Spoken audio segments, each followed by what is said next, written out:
ಇಡ್ಲಿಗೆ ನೆನೆ ಹಾಕಬೇಕಾದ್ರೆ ಈ ಥರ ಪುಟ್ಟಕ್ಕಿಗಳು ಬರುತ್ತೆ. ಪುಟ್ಟಕ್ಕಿ ಇಡ್ಲಿ ಅಕ್ಕಿನೇ. ಈ ಥರ ಅಕ್ಕಿನ ನೀವು ಇಡ್ಲಿ ಮಾಡೋದಕ್ಕೆ ಉಪಯೋಗಿಸಿದ್ರೆ ಚೆನ್ನಾಗಿರುತ್ತೆ. ಈ ಥರ ಒಂದು ಪಾತ್ರೆ ತೊಗೊಂಡು ನಾವು ಎಷ್ಟು ಪ್ರಮಾಣದಲ್ಲಿ ಇಡ್ಲಿಗೆ ಅಕ್ಕಿ ಹಾಕಬೇಕು ಅಂದ್ಕೊಂಡಿದ್ದೀವೋ ಅಷ್ಟನ್ನು ಹಾಕಿ, ಅದರಲ್ಲಿ ಕಾಲು ಭಾಗ ಉದ್ದಿನಬೇಳೆ ಹಾಕಿ. ಈಗ ಇದು 4 ಗ್ಲಾಸ್ ಅಕ್ಕಿ ಹಾಕಿದ್ದೀವಿ ಅಂತಂದರೆ 1 ಗ್ಲಾಸು ಉದ್ದಿನಬೇಳೆ ಹಾಕಬೇಕು.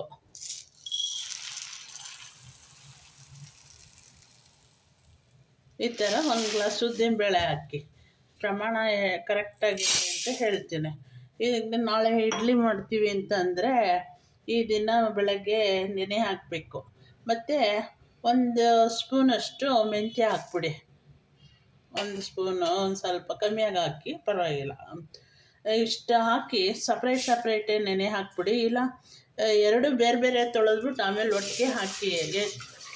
ಇದನ್ನು ಚೆನ್ನಾಗಿ ತೊಳೆದಾದ್ಮೇಲೆ, ಈ ಥರ ಚೆನ್ನಾಗಿ ತೊಳೆದಾದ್ಮೇಲೆ ನಾಳೆ ಬೆಳಗ್ಗೆ ನೀವು ತಿಂಡಿಗೆ ಇಡ್ಲಿ ಮಾಡಬೇಕು ಅಂತಂದರೆ ಇವತ್ತು ಬೆಳಗ್ಗೆ ಇದು ಅಕ್ಕಿ ಮತ್ತು ಉದ್ದಿನಬೇಳೆ ಮತ್ತು ಮೆಂತ್ಯ ಇಷ್ಟಿಷ್ಟನ್ನು ಹಾಕ್ಬಿಟ್ಟು ನೆನೆಯಕ್ಕೆ ಇಟ್ಬಿಡಿ. ಸಂಜೆ ನೀವು 6-7 ಗಂಟೆ ಆದಮೇಲೆ, ಇವತ್ತು ಬೆಳಗ್ಗೆ 6-7 ಗಂಟೆಗೂ ನೆನೆ ಹಾಕಿದ್ದೀರಾ ಅಂತಂದರೆ ಸಂಜೆ 6-7 ಗಂಟೆ ಆದಮೇಲೆ ನೀವು ರುಬ್ಬಿಸ್ಬಿಟ್ಟು ಮುಚ್ಚಿಟ್ಬಿಡಿ. ಬೆಳಗ್ಗೆ ಅಷ್ಟರೊಳಗೆ ಎಲ್ಲ ಉಬ್ಬಿರುತ್ತೆ. ಆಮೇಲೆ ಇಡ್ಲಿ ಮಾಡೋದಕ್ಕೆ ಅದು ತುಂಬ ಚೆನ್ನಾಗಿರುತ್ತೆ. ಇಡ್ಲಿ ತುಂಬ ಸ್ಮೂತಾಗಿ ಬರುತ್ತೆ, ಹೂನಂಗೆ ಬರುತ್ತೆ. ಚೆನ್ನಾಗಿ ಅಕ್ಕಿನ ಮತ್ತು ಉದ್ದಿನಬೇಳೆನ ತೊಳೆದಿಟ್ಬಿಟ್ರೆ ಮಲ್ಲಿಗೆ ಹೂವು ಥರ ಇಡ್ಲಿ ಬರುತ್ತೆ. ಇಡ್ಲಿ ರೈಸನ್ನೇ ಹಾಕಿ, ಚೆನ್ನಾಗಿ ಬರುತ್ತೆ. ಬಿಗಿನರ್ಸ್ ಇದ್ದರೆ, ಈಗ ಹೊಸ್ದಾಗಿ ಎಲ್ಲ ಸಂಸಾರ ಹೂಡಿದ್ದಾರೆ, ಅವ್ರಿಗೆ ಎಷ್ಟು ಪ್ರಮಾಣದ್ದು ಹಾಕಬೇಕು ಅಂತ ಗೊತ್ತಾಗಲ್ಲ. ಈಗ 4 ಗ್ಲಾಸ್ ಅಕ್ಕಿ ಹಾಕಿದ್ದೀನಿ ಅಂದರೆ 1 ಗ್ಲಾಸು ಉದ್ದಿನಬೇಳೆ ಹಾಕಿ 1 ಸ್ಪೂನು ಮೆಂತ್ಯ ಹಾಕಿ ನೆನೆಯಕ್ಕೆ ಇಟ್ಬಿಡಿ. ಸಂಜೆ ರುಬ್ಬಿಸಿ ಮತ್ತೆ ಮುಚ್ಚಿಟ್ಬಿಡಿ. ಮತ್ತೆ ಬೆಳಗ್ಗೆಗೆ ಉಪಯೋಗಿಸೋಕ್ಕೆ ಕರೆಕ್ಟಾಗಿರುತ್ತೆ. ಇದು ಇಡ್ಲಿಗೆ ಹಾಕೋ ಪ್ರಮಾಣ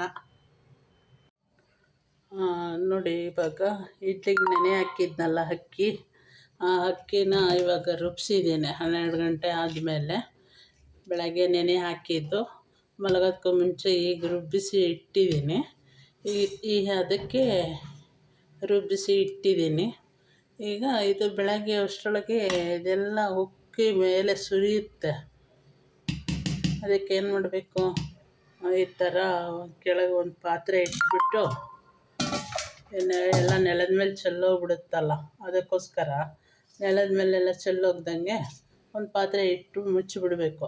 ಉಪ್ಪು ಕೂಡ ಇವಾಗಲೇ ಹಾಕ್ಬಿಡಿ, ಏನು ತೊಂದರೆ ಇಲ್ಲ.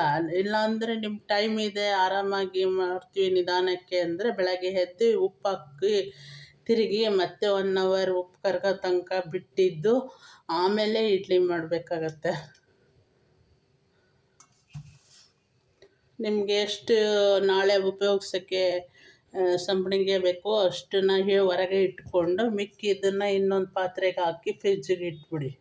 ಯಾಕೆಂದರೆ ಹೊರಗಡೆ ಇಟ್ಟರೆ ಅದೂ ಹುಳಿ ಬಂದುಬಿಡುತ್ತೆ, ಅದು ಬೇಗ ಹಾಳಾಗ್ಬಿಡುತ್ತೆ. ಮತ್ತು ಇಡ್ಲಿ ಮಾಡಬೇಕಾದ್ರೆ ನಾಳೆ ಬೆಳಗ್ಗೆ ಅದು ಹೆಂಗೆ ಆಗುತ್ತೆ ಅಂತ ತೋರಿಸ್ತೀನಿ. ಈಗ ನೋಡಿ ಇಡ್ಲಿ ಯಾವ ಥರ ಉಬ್ಬಿದೆ ಅಂತ.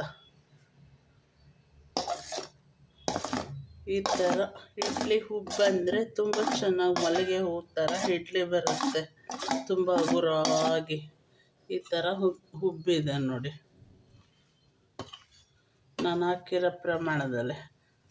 ಬೆಳಗ್ಗೆ ನೆನೆ ಹಾಕಿ ಸಂಜೆ ರುಬ್ಬಿಸಿ ಬೆಳಗ್ಗೆ ಎದ್ದು ಇಡ್ಲಿ ಮಾಡೋದಕ್ಕೆ ರೆಡಿ ಇರುತ್ತೆ. ಈ ಥರ ಕಲಿಸ್ಬೇಕು. ಈ ಥರ ಕಲಿಸ್ಬಿಟ್ಟು ನೆಕ್ಸ್ಟು ಇಡ್ಲಿ ಮಾಡೋದಕ್ಕೆ ಪ್ಲೇಟ್ಗೆಲ್ಲ ಎಣ್ಣೆ ಸವರಿ ಈ ಥರ ಇಡ್ಲಿ ಪ್ಲೇಟ್ಗಳನ್ನ ರೆಡಿ ಮಾಡ್ಕೊಂಡಿದ್ದೀನಿ. ಅದಕ್ಕೆ ಎಣ್ಣೆ ಒಂದೊಂಚೂರು ಎಣ್ಣೆ ಹಾಕಿದ್ದೀನಿ. ಈಗ ಈ ಥರ ಕಲಿಸಿದ್ಮೇಲೆ ಈ ಥರ ಇಡ್ಲಿನ ಹಾಕಿ ಬೇಯಕ್ಕಿಟ್ರೆ ಇಡ್ಲಿ ರೆಡಿ. ಮಲ್ಲಿಗೆ ಇಡ್ಲಿ ರೆಡಿ. ಈ ಥರ ರೆಡಿ ಮಾಡಿ ಇಲ್ಲಿ ಪಾತ್ರೆನ ಬೇಯಿಸೋದಕ್ಕೆ ರೆಡಿ ಮಾಡಿ ಇಟ್ಟಿದ್ದೀನಿ. ಇಲ್ಲಿ ಅದು ಬೇಯಿಸ್ಬಿಟ್ಟು ತೋರಿಸ್ತೀನಿ ಹೆಂಗೆ ಅಂತ. ನಾನು ಇವಾಗ ಸಿಹಿ ಚಟ್ನಿ ಮಾಡೋದು ತೋರಿಸ್ತಾ ಇದ್ದೀನಿ ಇಡ್ಲಿಗೆ. ಹಿಂದೆ ಖಾರ ಹಬ್ಬ ಅಂತ ಮಾಡ್ತಾಯಿದ್ರು, ಅವಾಗ ಸಿಹಿ ಚಟ್ನಿ ಖಾರ ಚಟ್ನಿ ಎಲ್ಲ ಮಾಡೋರು. ಇದು ಇಡ್ಲಿ ಆರೋಗ್ಯಕ್ಕೆ ತುಂಬ ಒಳ್ಳೆಯದು. ತುಂಬ 10-12 ಅವರ್ಸ್ ನೆಂದಿರುತ್ತಲ್ಲ, ಒಳ್ಳೆ ಬ್ಯಾಕ್ಟೀರಿಯಾಗಳೆಲ್ಲ ಸಿಗುತ್ತೆ, ತಿನ್ನಿ ಅಂತ ಹೇಳೋರು. ಹಿಂದೆ ಇಡ್ಲಿ ಹಬ್ಬನೇ ಮಾಡ್ತಾಯಿದ್ರು, ಖಾರ ಹಬ್ಬ ಅಂದ್ಬಿಟ್ಟು. ಸಂಭ್ರಮ, ವರ್ಷಕ್ಕೊಂದು ಹಬ್ಬ. ಹಿಂದಿನವ್ರು ಎಷ್ಟು ಬುದ್ಧಿವಂತರು.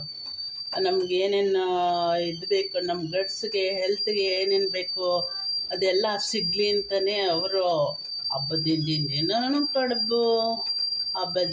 ಕಡುಬು, ಹಬ್ಬ ಆದಮೇಲೆ ಹೊಸ್ದಡ್ಕಿಗೂ ಕಡುಬು, ಈ ಥರ ಮಾಡೋರು. ಹಬ್ಬ ಆದಮೇಲೆ ಮಟನ್ಗೆ ಕಡುಬು ಮಾಡೋರು, ಹಬ್ಬದ ದಿವಸ ಸಿಹಿ ಚಟ್ನಿ ಖಾರ ಚಟ್ನಿ ಮಾಡೋರು, ಹಬ್ಬದ ಹಿಂದಿನ ದಿನವೂ ಖಾರ ಚಟ್ನಿ ಮಾಡಿ ಕಡುಬು ಮಾಡೋರು. ತಿಂದು ಸಾಕಾಗೋದು. ಇವಾಗ ನಾನು ಸಿಹಿ ಚಟ್ನಿ ಮಾಡೋದಕ್ಕೆ ಏನು ಇಂಗ್ರೀಡಿಯೆಂಟ್ಸ್ ಬೇಕು ಅಂತ ಇಟ್ಟಿದ್ದೀನಿ. ಇಲ್ಲಿ ನಾನು ಬಲ್ತಿರೋ ಕಾಯಿ ಆದರೆ ಸಾಕು, ಕೊಬ್ಬರಿನೇ ಬೇಕು ಅಂತ ಏನಿಲ್ಲ. ನಾನು ಕೊಬ್ಬರಿ ಇಟ್ಕೊಂಡಿದ್ದೀನಿ. ಕೊಬ್ಬರಿ ಮತ್ತು ಬೆಲ್ಲ, ಏಲಕ್ಕಿ ಇಷ್ಟು ಹಾಕಿ ಚಟ್ನಿ ಮಾಡ್ತೀನಿ. ಇವಾಗ ಇಡ್ಲಿ ರೆಡಿ. 10-15 ನಿಮಿಷ ಇಡ್ಲಿ ಬೇಯಿಸ್ಬಿಡಿ, ಇಡ್ಲಿ ರೆಡಿ ಆಗಿಬಿಡುತ್ತೆ.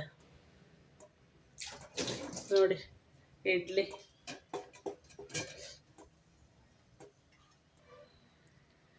ಇಡ್ಲಿಗೆ ಕಾಂಬಿನೇಷನ್ನು ಸಿಹಿ ಚಟ್ನಿ ಖಾರ ಚಟ್ನಿ.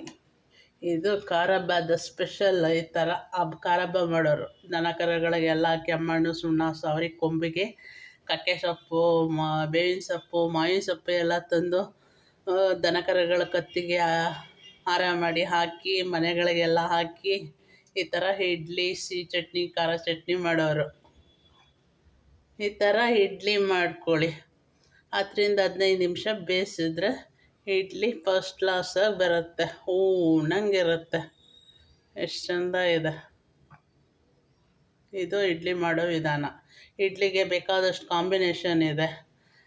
ತರಕಾರಿ ಕೂಟು ಮಾಡ್ಬೋದು, ಬೇಳೆ ಸಾಂಬಾರು ಮಾಡ್ಬೋದು, ಇಡ್ಲಿ ಸಿಹಿ ಚಟ್ನಿ ಖಾರ ಚಟ್ನಿ ಮಾಡ್ಬೋದು, ಬೇಕಾದಷ್ಟು ಕಾಂಬಿನೇಷನ್ ಇದೆ. ಫಸ್ಟಿಂದ ಲಾಸ್ಟ್ವರೆಗೂ ಇಡ್ಲಿ ಮಾಡೋದು ಹೆಂಗೆ ಅಂತ ಹೇಳ್ಬಿಟ್ಟು ತೋರಿಸಿದ್ದೀನಿ. ಇಷ್ಟ ಆದರೆ ಶೇರ್ ಮಾಡಿ, ಲೈಕ್ ಮಾಡಿ, ಸಬ್ಸ್ಕ್ರೈಬ್ ಮಾಡ್ಕೊಳ್ಳಿ.